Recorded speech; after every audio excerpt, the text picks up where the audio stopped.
Trump confronted by a woman veteran at a live press conference. What he does next shocks everyone. Have you ever felt like the world has abandoned you, even when you've given everything, your sweat, your tears, even your blood, only to be met with nothing but closed doors? That was the question that cut through the din of a high-profile press conference where hundreds of journalists had gathered. Ava Marshall, a brave veteran who once faced bullets on the battlefield, could not win the hardest battle of all, finding a decent job after leaving the military. Rejected over and over again, she had only one thing left: determination. That determination pushed her to make the boldest, craziest decision of her life. In the midst of the press conference, surrounded by flashing cameras and probing questions, she stood up, locked eyes with the President of the United States, Donald Trump, and spoke the words that made an entire nation hold its breath. "Mr. President, I need a job." Trump's response did not just change Ava Marshall's life. It ignited a revolution for thousands of American veterans. What happened next, and why did the entire country stand in shock at his decision? Stay with us, because what you're about to witness will leave you speechless. The bitter winter wind howled through the streets of Washington, D.C., sending dry leaves swirling across the sidewalks. On a worn-out wooden bench in Lafayette Park, right across from the White House, Ava Marshall sat in silence, her hands shoved deep into the pockets of her thin jacket. She curled into herself, not just from the cold, but from the emptiness gnawing at her soul. 1 year ago, she was a first lieutenant, a decorated military officer leading combat logistics operations. She had commanded a U.S. Army unit in Afghanistan, coordinated supply lines, rescued comrades from life-threatening situations, and made split-second decisions that determined who lived and who died. She had once given orders to hundreds of soldiers. Now, she couldn't even get a hiring manager to read her resume. On the day she left the military, Ava Marshall believed that her years of service would open doors to a bright future. However, reality was harsher than she ever imagined. Dozens of job applications were rejected without a single meaningful explanation. The moment a company saw the word veteran on her resume, they did not hesitate to turn her away. "We're looking for candidates with industry experience. Your resume is impressive, but we're concerned that military culture may not align with our corporate environment." These responses came over and over like a silent verdict passed down to her and to thousands of veterans just like her. With her savings running out and bills piling higher every week, 3 days ago her landlord even left an eviction notice taped to her door. Ava Marshall, a woman who had once led soldiers through the chaos of war, was now struggling to make the most basic survival decisions, choosing between food and paying rent. That night, in her empty apartment, she turned on the TV. A live press conference with President Donald Trump filled the screen. He spoke about the economy, about job growth, about America's future. But none of it mattered to her. She was a forgotten soldier in a country that had moved on without her. A thought flashed through her mind, a crazy idea. She was going to go to the press conference, to find the president, and to ask him one question. "Mr. President, can you give me a chance?" Ava Marshall stared at the screen, her heart pounding with a mix of fear and adrenaline. She knew this could be a terrible mistake. Security would be tight, and she could be thrown out or worse, arrested. Yet she also knew that if she did not do this, she had nothing left to lose. When the clock struck midnight, Ava Marshall rose to her feet, her eyes filled with determination. Tomorrow she would walk into the biggest battle of her life, a battle with no bullets, no visible enemies, but more obstacles than she had ever faced before. She pulled on her worn-out coat, gripped the strap of her bag tightly, and stepped out of her apartment for the last time. Her fight wasn't over. It was just beginning. Ava Marshall pulled her thin coat tighter around her as she walked briskly through the bustling streets of Washington, D.C. Her breath formed small clouds in the freezing air. Towering buildings loomed overhead as strangers rushed past her, lost in their own lives. The city had its own rhythm, a structured order, but she felt completely out of place. She had no invitation, no press credentials, no official reason to be anywhere near the president's press conference. Yet she had one thing no one else did: unshakable determination. As the crowd grew denser near the hotel hosting the press conference, with police cars lining the streets and security officers monitoring every entrance with strict precision, journalists and photographers pushed against each other, all fighting for the best position. Camera flashes lit up the night, and voices clashed as reporters fired off rapid questions. Ava Marshall took a deep breath. If she walked in unprepared, she would be stopped immediately. She needed a plan. A group of local reporters had just arrived. They wore press badges around their necks and carried small cameras. A thought flashed through her mind. She straightened her posture, adjusted her tone, and walked toward them with quiet confidence. "Excuse me, are you at the Washington Post?" she asked, pretending to check a list. The man in the center turned, caught off guard. "No, we're from the Baltimore Sun." Ava Marshall nodded, keeping her demeanor professional. "Perfect. I'm assisting with media coordination. Do you have your press passes?" The man instinctively lifted his badge. A small laminated card complete with a newsroom logo, a photo, and the bold word, "Press." "Great," she said smoothly. "The press entrance is over there. Move quickly or you'll lose a prime spot," she added, pointing toward a different entrance farther away from the security checks. As they turned to leave, Ava Marshall seized the moment and slipped into the moving crowd, blending in with the flow of journalists heading inside. She walked quickly, but not too quickly. No one noticed that she was in. Before she could exhale in relief, a deep voice cut through the noise from behind her. "Where's your press pass?" Ava Marshall froze. A tall security officer, his sharp eyes locked onto her, stood just a few feet away. She knew that if she hesitated even for a second, it would be over.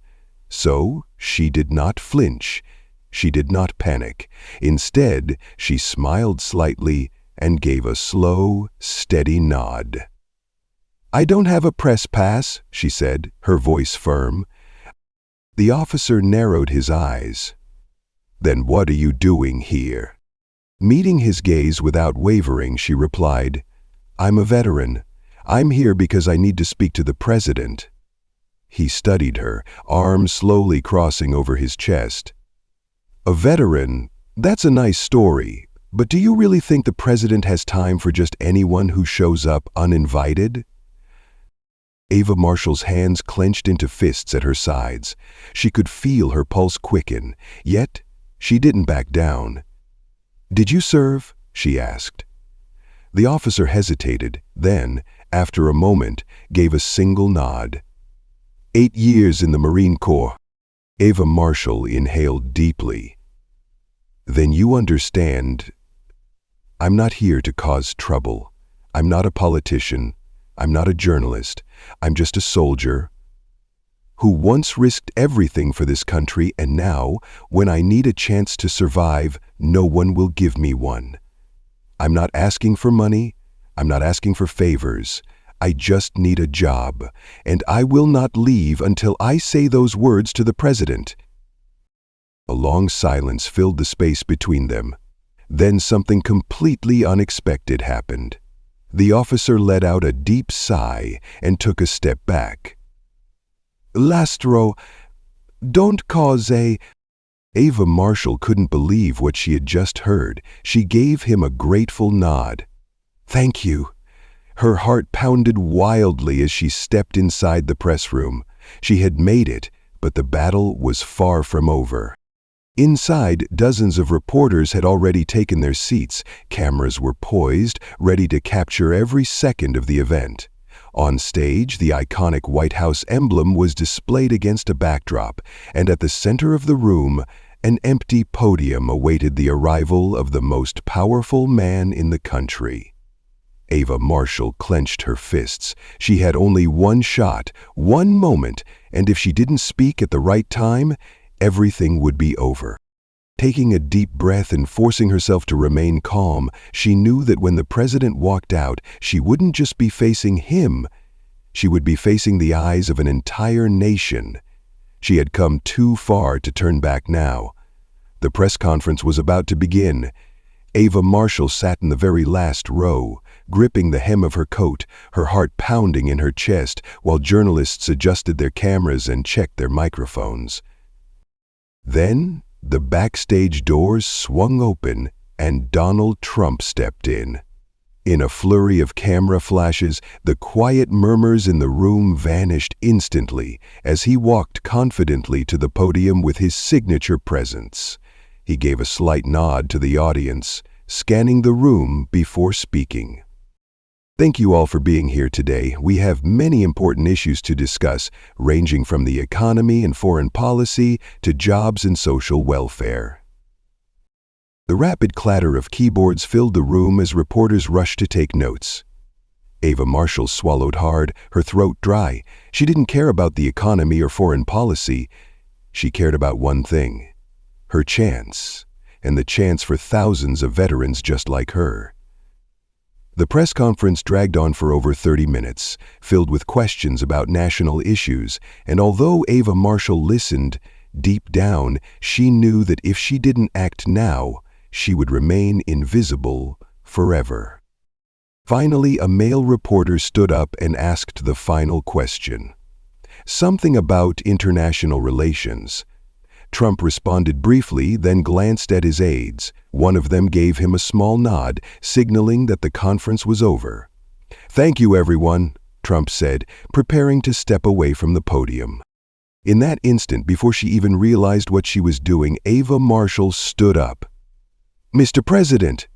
The packed room fell dead silent. Every head snapped in her direction, and cameras whirled around, focusing on her unexpected voice. Some journalists blinked in surprise, while others leaned toward their colleagues, whispering in confusion. On stage, Trump raised an eyebrow. No one, not even seasoned reporters, was allowed to blurt out a question like that immediately. Secret Service agents moved, ready to intervene. Ava Marshall took a deep breath, feeling the weight of the moment pressing down on her. There was no room for hesitation. She lifted her chin, stood tall, and spoke, not as a desperate job seeker, but as a soldier giving an order on the battlefield. "My name is Ava Marshall. I served as a first lieutenant in the United States Army, and I need a job." The room froze. No one spoke. Some reporters whispered in disbelief, while others frantically typed, realizing they were witnessing something unprecedented. A camera zoomed in, capturing every flicker of emotion on her face. On stage, Trump crossed his arms and studied her with sharp eyes. After a few beats of tense silence, he spoke in a low, commanding, and unreadable tone. "What did you just say?" Ava Marshall clenched her fists, steadying her breath. Her voice did not waver as she replied. "I served this country for 10 years, but when I came home, I realized something. No one wants to hire a veteran. A friend like me, I've sent out dozens of job applications and every single one was rejected. I'm not here asking for pity. I just need a chance to prove that I am worth something." A ripple of murmurs spread through the room. Some reporters exchanged glances, while others turned to one another with intrigue. This had never happened before. A complete stranger, a veteran, standing up in the middle of a high-profile press conference, challenging the President of the United States to give her a chance. Trump tilted his head slightly. "You're telling me you can't find a job?" Ava Marshall nodded. No company will hire me. They look at my resume and see one thing: veteran. And just like that, they assume I can't adapt, they're afraid I have psychological issues, that I can't work in a team, that I don't know how to function outside the military. The room went silent. Cameras zoomed in, capturing every flicker of emotion on her face. Some reporters typed furiously, realizing they were witnessing a moment that would be talked about for years. Trump tilted his head slightly. "So tell me, what do you want?" Ava Marshall's fists clenched at her sides. "I want a job. Not a favor, not charity. A job, an opportunity to prove that I am not worthless and that veterans are not a burden to this country." Trump was silent for a moment. He tapped his fingers lightly against the podium, his eyes narrowing in thought. Then, without warning, he sat down, placed his briefing papers on the podium, and locked eyes with her. "Come up here!" The entire room jolted. A few reporters inhaled sharply. Others scrambled to flip open their notebooks, desperate to record every word. Secret Service agents stiffened, their bodies tensing as if preparing for the unexpected. Ava Marshall's heart slammed against her ribs. For a split second, she hesitated. Then, like a soldier responding to a direct order, she stepped forward. She moved past rows of stunned reporters, past curious, skeptical gazes, past cameras capturing every single step. This moment, this very moment, would change her life forever. And no matter what happened next, she would never regret speaking up. As Ava Marshall walked forward, feeling the weight of every single eye in the room on her, the press conference fell into absolute silence. The only sound was the steady, deliberate echo of her footsteps on the polished floor. She had faced bullets, led rescue missions, and survived the battlefield, yet standing before the most powerful man in America, in front of millions watching at home, made her heart race like never before. Trump remained standing, both hands planted firmly on the podium, his sharp gaze locked onto her as she approached. No rush, no hesitation. He was assessing her, measuring every word she had just spoken. Ava Marshall stopped a few steps from the podium. She stood tall, shoulders squared, her eyes unwavering. "I served this country for 10 years. I led a logistics unit in Afghanistan, ensuring that hundreds of soldiers had the supplies they needed to survive on the battlefield. I've worked under unimaginable pressure. I've made life-or-death decisions in seconds, but when I came home, no one needed me anymore." Trump slowly folded his arms across his chest and nodded slightly. "You're telling me you can't find a job?" he asked. Ava Marshall swallowed hard. "No. Company after company looks at my resume, sees the word veteran, and immediately assumes I can't adapt. They're afraid I have psychological issues, that I can't work in a team, that I can't function outside the military." The room went silent once again. Cameras zoomed in, capturing every flicker of emotion on her face. Some reporters typed furiously, aware they were witnessing a historic moment. Trump tilted his head slightly. "So, tell me, what do you want?" Ava Marshall did not blink. "I want a chance, not a handout, not charity, a job. An opportunity to prove that I am not worthless and that veterans are not a burden to this country." Trump fell silent. He turned slightly, glancing at his advisors. Some exchanged uneasy glances, clearly thrown off by the situation. This wasn't a question they had prepared for. It was raw, it was real, and millions were watching. After a long pause, Trump turned back to Ava Marshall, his voice steady, slow, but commanding. "You're right about one thing. This country has a serious problem with how we treat our veterans. We honor you when you go to war, but when you come home, the system forgets you." Ava Marshall did not break eye contact. Trump planted both hands on the podium. "You led a military unit. You handled logistics, personnel, and crisis management. Do you think you could work in government?" The room erupted in hushed whispers. A few reporters gasped audibly. Others exchanged stunned looks. This was not what anyone expected from today's press conference. Ava Marshall froze for a moment. She had prepared herself for rejection, for someone to tell her she didn't belong. But this question changed everything. She straightened her shoulders and met Trump's gaze head-on. "If you give me a chance, I will outwork everyone. I will prove that veterans are more than just soldiers. We have discipline, we have loyalty, we have a sense of duty that doesn't end when the uniform comes off. We don't need pity, we just need a way in." Trump nodded, as if he had already made up his mind, then turned to one of his advisors. "Do we have an open position at the Department of Veterans Affairs?" The advisor hesitated while adjusting his glasses. "We could look into it, sir, but the hiring process is complicated. There are protocols."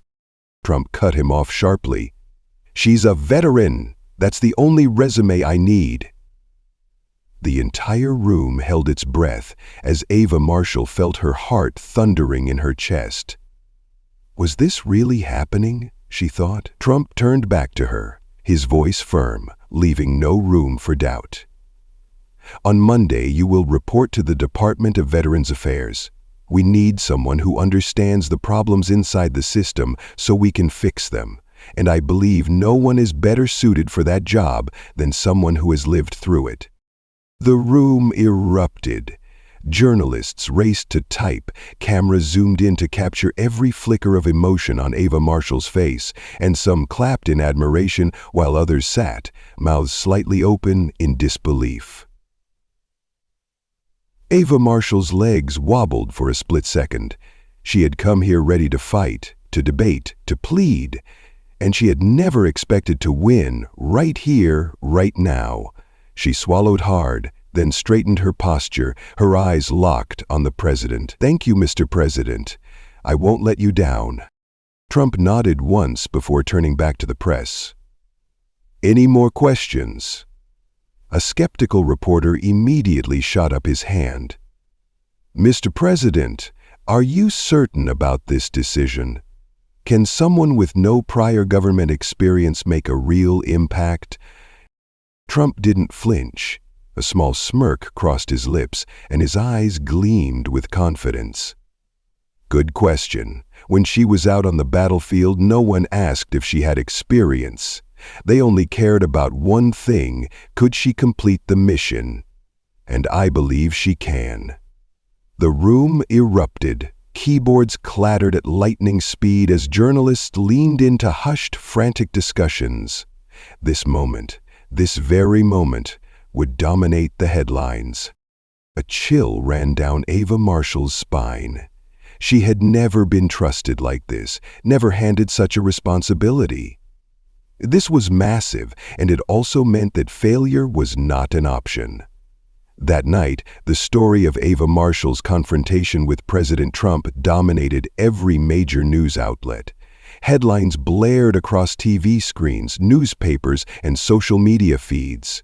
Some hailed it as a bold step toward fixing a broken system that had long neglected veterans, while others dismissed it as political theater, an impulsive move with no real strategy. But to Ava Marshall, none of that mattered. She knew one thing: on Monday, she would step into a new battlefield. Not one with guns or enemies in uniform, but a battle just as brutal: the fight against bureaucracy. A fight to bring justice to the forgotten soldiers who, like her, had been cast aside. Monday morning at the Department of Veterans Affairs. Monday morning, Ava Marshall stood before the towering headquarters of the Department of Veterans Affairs, inhaling deeply. The building loomed over her, a fortress of government bureaucracy. But what concerned her wasn't its size. It was what waited inside. She had heard the stories, Endless backlogs of claims, veterans waiting years for benefits, men and women trapped in a system that was supposed to help them, only to be buried under its weight. Now she was no longer an outsider looking in. She was inside the fight. She pushed open the heavy glass doors and stepped into a brightly lit office where employees hunched over paperwork and phones rang non-stop. At first glance, it looked like any other government office.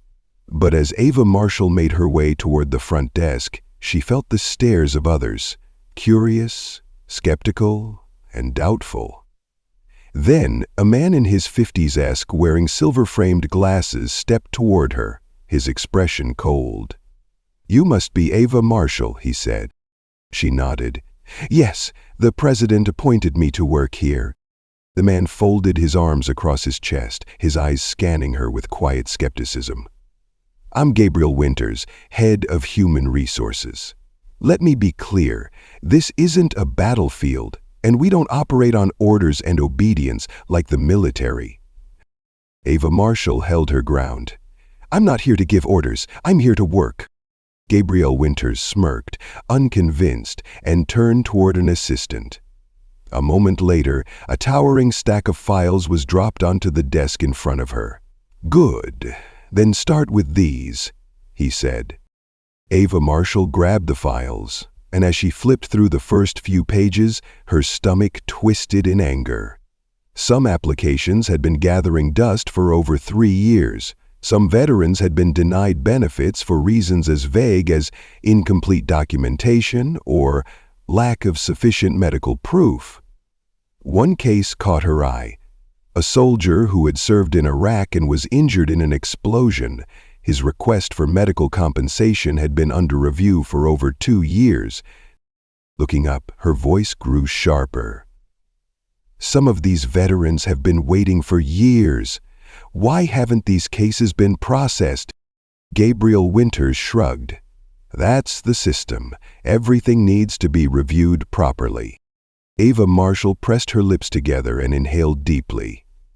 "That's not a system. That's a failure." Nearby employees glanced over, sensing the tension. Gabriel Winters crossed his arms and raised an eyebrow. "You may have the president's backing, Marshall, but you're not going to change the way things work here overnight." Locking eyes with Gabriel Winters, Ava Marshall said, "No, I can't change everything overnight, but I can start today without waiting for a response." Grabbing the towering stack of files, she marched toward her newly assigned desk. Later that afternoon, Ava Marshall buried herself in the backlog of veteran claims, analyzing each case. A pattern quickly emerged. The more complex the case, the longer it had been delayed. Severe injuries and psychological trauma were leaving the veterans who needed help the most waiting the longest. "Enough is enough," she thought. Picking up the phone, she dialed the number of one of the veterans on the list. Ethan Carter, a 67-year-old Vietnam War veteran whose disability claim had been pending since 2019. The phone rang several times before a rough, tired voice answered. "Hello?" Ava Marshall straightened in her chair. "Mr. Carter? My name is Ava Marshall. I'm with the Department of Veterans Affairs. I'm reviewing your disability claim, and I see it's been delayed for 3 years. I wanted to reach out and see how I can help." A bitter laugh echoed through the line. "3 years, sweetheart. I've been waiting 15. Ava Marshall gripped the phone tighter, anger and helplessness swelling in her chest. "Have you ever received any response at all?" He let out a dry chuckle. "At first, they told me I needed to submit more paperwork. After that, nothing. I called hundreds of times, and every time the answer was the same. Your file is under review. At some point, I just stopped calling." Ava Marshall clenched her jaw, anger burning in her chest. "Men like you gave their youth, their strength, their very lives to protect this country. And now, when you need help the most, you're abandoned." Mr. Carter, I promise you, your file will not be ignored for one more day. She hung up and, without hesitation, turned on her heel and marched straight into Gabriel Winters's office. Gabriel Winters looked up, his eyes raised at the fire in her gaze. I need to know why a veteran has been waiting over a decade for benefits and still has nothing, she demanded. Gabriel Winters let out a sigh and leaned back in his chair. Like I told you, the claims process is complicated. We receive thousands of applications every year. Ava Marshall slammed a stack of files onto his desk, cutting him off. These people are not numbers on a spreadsheet. They are human beings fighting every single day just to survive. They deserve better than a system that treats them as if they don't exist. Gabriel Winters narrowed his eyes. Do you really think you can change this system? Ava Marshall didn't blink. I don't think I know, she replied firmly. Gabriel Winters studied her for a long moment, then shook his head and let out a quiet chuckle. I've seen people like you before, fired up and determined. Until they realize something, Washington doesn't change just because one person wants it to. Ava Marshall's fists tightened at her sides. I don't need Washington to change overnight. I just need them to know they can't ignore me. She turned and walked out, knowing full well she had just made a powerful enemy within the Department of Veterans Affairs. But that didn't matter. She hadn't come here to make friends, she had come here to fight.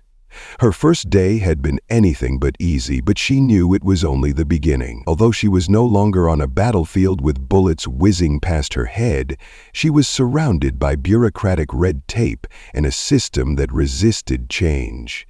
She was still in a war, and it was a war she intended to win. Ava Marshall once believed that the harshest battlefield she had ever faced was one where an explosion could take a life in an instant. Now she realized there was another kind of battlefield, one where the enemies didn't carry weapons, but instead hid behind expensive suits, polished desks, and stacks of paperwork. These were the people who controlled the fate of thousands of veterans, not with bullets, but with bureaucracy. She had a plan. Step 1, she needed allies. Ava Marshall began reaching out to veteran support organizations, listening to the stories of those the system had abandoned. She met with former service members, men and women still fighting a different kind of battle every day, a battle against red tape, endless paperwork, and an indifferent system. One of the first veterans she spoke with was Brandon Knight, a Vietnam War veteran who had been waiting for disability benefits for 15 years. His claim delayed and denied repeatedly over a simple excuse of insufficient documentation. They met at a small, quiet cafe. Brandon Knight took one look at her, let out a dry chuckle, and shook his head. You really think you can change the system, kid? His voice was rough, likely from years of smoking in the service. Ava Marshall didn't flinch. I don't think I know, she replied. Brandon Knight took a slow sip of coffee and squinted at her. People before you said the same thing, then they gave up. Ava Marshall stayed silent for a beat, then reached into her bag and placed a folder on the table. I reviewed your case. I found 3 letters dated all the way back to 2010 saying your claim was under review. But the truth is, no one has touched it in over a decade. Brandon Knight let out a bitter laugh. There was no humor in it. Same old story, and you think you can change that? Ava Marshall nodded firmly. Not just for you, but for thousands of other veterans like you. I need your help. Brandon Knight raised an eyebrow. Help with what? I need you to tell your story. The more voices we raise, the harder it will be for the system to ignore us. Brandon Knight studied her for a long moment, then slowly nodded. All right, kid. If you're willing to fight, then I won't sit back and watch. This was just the first step. Next, Ava Marshall needed to make Washington listen. She reached out to the media, sending emails to journalists and sharing stories like Brandon Knight's. At first, most ignored her. They had heard stories like this 1,000 times before. But Ava Marshall refused to be ignored. She called, left voicemails, and even waited outside newsrooms, hoping to catch a journalist in person. Finally, a reporter from the Washington Post agreed to meet with her. Olivia Brooks sat across from her, arms crossed, skepticism in her eyes. "What do you want from me?" Ava Marshall met her gaze. "I want you to expose the truth. This system is failing the very people who once risked their lives for this country. I have evidence, I have witnesses. I just need you to help bring their stories to the public." Olivia Brooks was silent for a long moment, then reached forward and took the folder of documents Ava Marshall had brought. "I'll look into it." It wasn't a promise, but it was a first crack in the wall of silence. Meanwhile, inside the Department of Veterans Affairs, Ava Marshall kept pushing from within. She demanded a review of the longest delayed cases, working directly with staff to expedite the process. Not everyone welcomed her presence. Gabriel Winters, head of human resources, called her into his office, his irritation barely concealed. "You're causing a lot of trouble, Ava Marshall." She didn't flinch.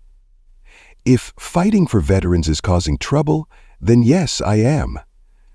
Gabriel Winters let out a dry chuckle. "You really think you can change a system that's been in place for decades?" Ava Marshall's voice was steady. "I don't think I know." Gabriel Winters studied her for a long moment, then shook his head and let out a quiet chuckle. "I've seen people like you before, fired up and determined, but then they realize something. Washington doesn't change just because one person wants it to." Ava Marshall's fists tightened at her sides. "I don't need Washington to change overnight. I just need them to know they can't ignore me." She turned and walked out, fully aware that she had just made a powerful enemy within the Department of Veterans Affairs. But that didn't matter. She hadn't come here to make friends. She had come here to fight. Her first day had been anything but easy, but she knew it was only the beginning. Although she was no longer on a battlefield with bullets whizzing past her head, she was surrounded by bureaucratic red tape and a system that resisted change. She was still in a war, and it was a war she intended to win. A year later, a transformation unfolds. 1 year after Ava Marshall set foot inside the Department of Veterans Affairs, America witnessed a transformation no one had thought possible.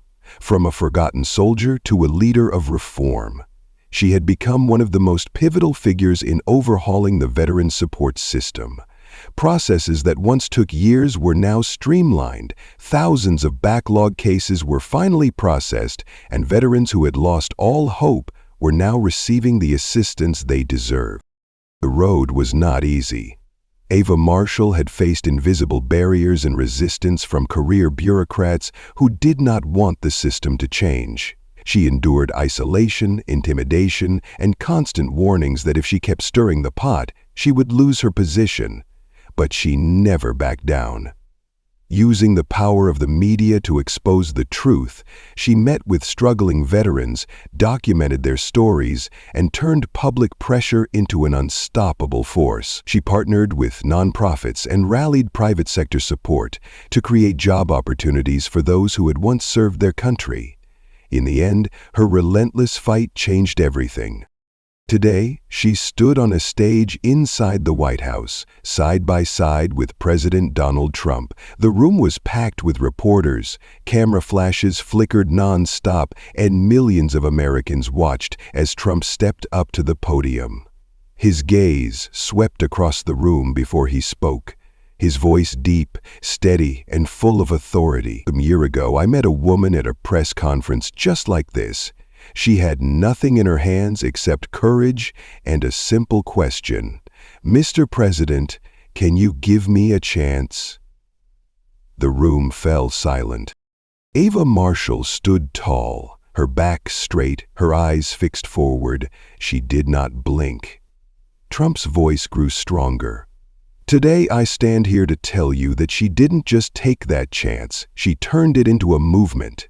Because of her tireless efforts, tens of thousands of veterans are now receiving the support they deserve, and those who were once forgotten are finally being heard." Trump turned toward Ava Marshall, a genuine smile crossing his face. "For your incredible contributions, I am proud to announce that Ava Marshall will officially take on the role of Secretary of Veterans Affairs for the United States." The room erupted. Journalists scrambled to take notes. Cameras zoomed in to capture every flicker of emotion on Ava Marshall's face. Some clapped in admiration, others sat stunned, mouths slightly open in disbelief. Ava Marshall's heart pounded. She had never imagined coming this far. 1 year ago, she had been an unemployed veteran standing in the middle of a press conference, asking for a chance. Now, she was no longer the one asking, she was the one leading. Stepping forward, she took the microphone from Trump's hand, her voice strong yet filled with emotion. "When I left the military, I felt invisible. I didn't know what came next, and I wasn't alone.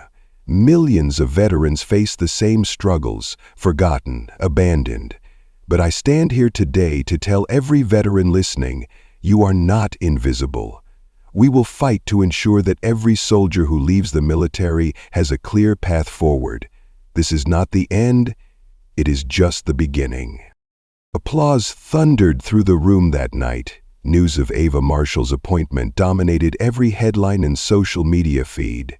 Veterans from across America flooded her inbox with letters, emails, and messages of gratitude.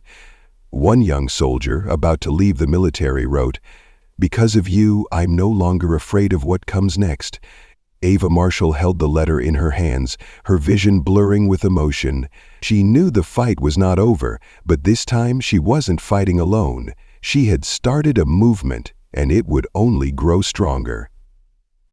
Sitting alone in her new office, gazing out the large window of the Department of Veterans Affairs, Ava Marshall knew that while life continued as usual outside, a quiet revolution had taken place. Because of her relentless fight over the past year, thousands of veterans had found a new path forward. She picked up the final letter of the day, a handwritten note from a newly discharged soldier. "I thought my life was over when I left the military, but because of you, I have hope. Thank you for fighting for us." Ava Marshall set the letter down and closed her eyes for a moment. She had once been the forgotten one, unseen and unheard, but now she had reclaimed her own future, and she had helped thousands of others do the same. Turning back toward the cameras with a group of reporters standing ready, she spoke. "My story is not just mine. It is the story of millions of veterans across America. With your help, we can write a new chapter. A chapter of hope, of change, of justice." She stood up, walked out of the room, and prepared to face whatever came next.